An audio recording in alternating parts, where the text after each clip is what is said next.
ជំរាបសួរបងប្អូនទាំងអស់គ្នាអរគុណព្រះសម្រាប់ពេលវេលាថ្ងៃនេះដែលទ្រង់បានប្រទានពរឲ្យលោកគ្រូមករៀនបងប្អូនសាជាថ្មីម្ដងទៀតបាទអញ្ចឹងនៅថ្ងៃនេះគឺយើងនឹងសិក្សាបន្តទៀតទាក់ទងជាមួយនឹង lesson 5បាទ lesson 5របស់យើងគឺ skill time បាទ skill time តោះអញ្ចឹងថ្ងៃនេះយើងនឹងសិក្សាទាក់ទងមួយ reading គឺការអានដើម្បីបងប្អូនទាំងអស់គ្នាដឹងទាក់ទងជាមួយនឹង Sally ហើយនិង Emma នេះ Sally ហើយនិង Emma តើ Sally ក៏ចូលចិត្តអីគេណាក៏ឲ្យគាត់អត់ចូលចិត្តអីគេហើយអេម៉ាដូចគ្នាដែរអញ្ចឹងយើងទៅដឹងអំពីពួកគាត់ប៉ុន្តែមុននឹងយើងចូលទៅដល់ការអានការសន្ទនារវាង Sally ហើយនិង Emma គឺយើងនឹងត្រូវដឹងអំពី menu នៅក្នុង menu ដែលយើងហៅថា menu ណាបាទអញ្ចឹងយើងទៅដឹងតាក់ទងជាមួយនឹងក្រុមរបស់វាសិនទី1គឺ food បាទគឺអាហារតាក់ទងមួយអាហារ dessert គឺអីគេបង្អែមហើយចុងក្រោយគឺ drinks គឺពពួកភេសជ្ជៈបាទអញ្ចឹងយើងមើលទាំងអស់គ្នាទី1គឺ meat នៅក្នុង food ណាបាទ meat សាច់បាទ meat គឺសាច់ fish ត្រី rice បាយ bread គឺនំប៉័ង eggs គឺស៊ុត carrots គឺការ៉ុតបាទ tomatoes គឺផ្លែប៉េងប៉ោះបាទតោះបន្តទៀត dessert គឺបង្អែមទៅទៀត ice cream បាទ ice cream គឺការ៉េមកីហ្នឹងបាទ yogurt គឺទឹកដោះគោជូរបាទទឹកដោះគោជូរ apple បងប្អូនទាំងអស់គ្នាស្គាល់គឺផ្លែប៉ោមហើយ banana គឺផ្លែចេកបាទ grapes គឺផ្លែទំពាំងបាយជូរ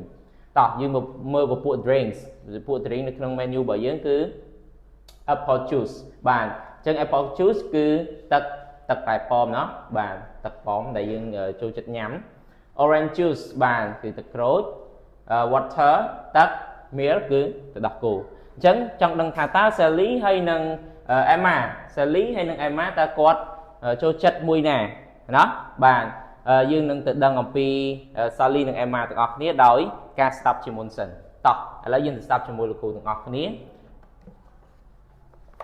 តោះលោកគ្រូសម្រាប់អត្ថបទនៅខាងក្រោមឲ្យបងប្អូនទាំងអស់គ្នាដែរ Listening 135 Listen and read. I'm hungry. Let's look at the menu. I like meat and rice. I like ice cream and I like apple juice, but I don't like milk. What do you like, Emma? I like ice cream too. I like milk, but I don't like apple juice. I like bananas, but I don't like grapes. បាទអរគុណបងប្អូនអរគ្នាអញ្ចឹងបងប្អូនអរគ្នាបានមើលនៅក្នុងអត្ថបទមិញហើយដែលលោកគ្រូបានដាក់ឲ្យបងប្អូនអរគ្នាអញ្ចឹងដោយការសន្ទនារវាង Sally និង Emma គឺការចូលចិត្តរបស់ Emma ហើយនិងការចូលចិត្តរបស់ Sally តោះឥឡូវលោកគ្រូសូមអានបងប្អូនអរគ្នាស្ដាប់ហើយបងប្អូនអរគ្នាអានជាមួយលោកគ្រូតិចណាតោះយើងអាន Sally មុនតោះអញ្ចឹង Sally គាត់ថាម៉េចអ្វីដែលគាត់ចូលចិត្តឬក៏មិនចូលចិត្តនៅក្នុងហ្នឹង I'm hungry.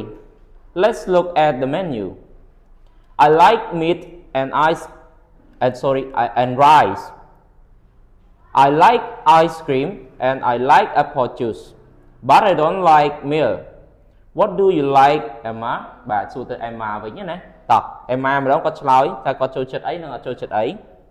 I like ice cream too. I like milk, but I don't like apple juice. I like banana, but I don't like grapes. បាទតោះឥឡូវយើងអានម្ដងជាចុងក្រោយជាមួយគ្នាតោះ Sally I'm hungry. Let's look at the menu. I like meat and rice. I like ice cream and I like apple juice. But I don't like milk. What do you like, Emma? I like ice cream too. I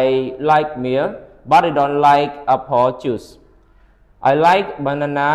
but I don't like grapes. បាទអរគុណអញ្ចឹងក្រោយពីបងប្អូនទាំងអស់គ្នាបានអានជាមួយលោកគ្រូមិញហើយសង្ឃឹមថាបងប្អូនទាំងអស់គ្នាយល់តាក់ទងជាមួយនឹងការចូលចិត្តរបស់ Emma ហើយនឹង Sally ដូចគ្នាដែរនឹងអ្វីដែលគាត់មិនចូលចិត្តដូចគ្នានៅក្នុង menu របស់យើងនៅខាងលើតោះអញ្ចឹងលោកគ្រូនឹងសូមបកប្រែឲ្យ I'm hungry អញ្ចឹងគឺខ្ញុំឃ្លានបាទគាត់ថា Sally គាត់និយាយណាខ្ញុំឃ្លាន Let's look at the menu បាទអញ្ចឹងតោះឥឡូវយើងមើល menu ទាំងអស់គ្នាណាបាទតោះ I like meat and rice ខ្ញុំចូលចិត្តអីគេចូលចិត្តសាច់ហើយនឹងបាយបាទ I like ice cream and I like apple juice បាទខ្ញុំចូលចិត្តអីគេមិញ ice cream គឺការ៉េមកីដែលយើងបានដឹងហ្នឹងណាបាទ ice cream ខ្ញុំចូលចិត្តក្រែមកៃនិងទឹកបាទទឹកផ្លែប៉ោមបាទទឹកផ្លែប៉ោម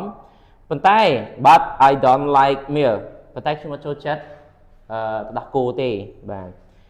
What do you like Emma បាទតើអ្នកចូលចិត្តអ្វី Emma ចឹងសួរទៅកាន់ Emma Emma ក៏ឆ្លើយវិញ I like ice cream too បាទខ្ញុំចូលចិត្តទៅដល់ខ្ញុំចូលចិត្ត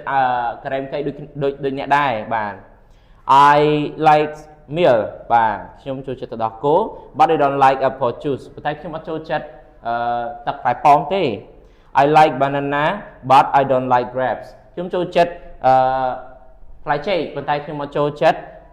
ផ្លែត្រពាំងបាយជូរទេបាទអញ្ចឹងសង្ឃឹមថាបងប្អូនទាំងអស់គ្នាអាចនឹងយកអត្ថបទនេះទៅអានជាមួយនឹងមិត្តភ័ក្តិរបស់បងប្អូននៅផ្ទះបន្ថែមទៀតហើយសិក្សាអំពីពាក្យថ្មីបន្ថែមទៀតដូចគ្នាដែរបាទអញ្ចឹងជាចុងក្រោយលោកគ្រូសូមអរគុណសូមព្រះប្រទានពរ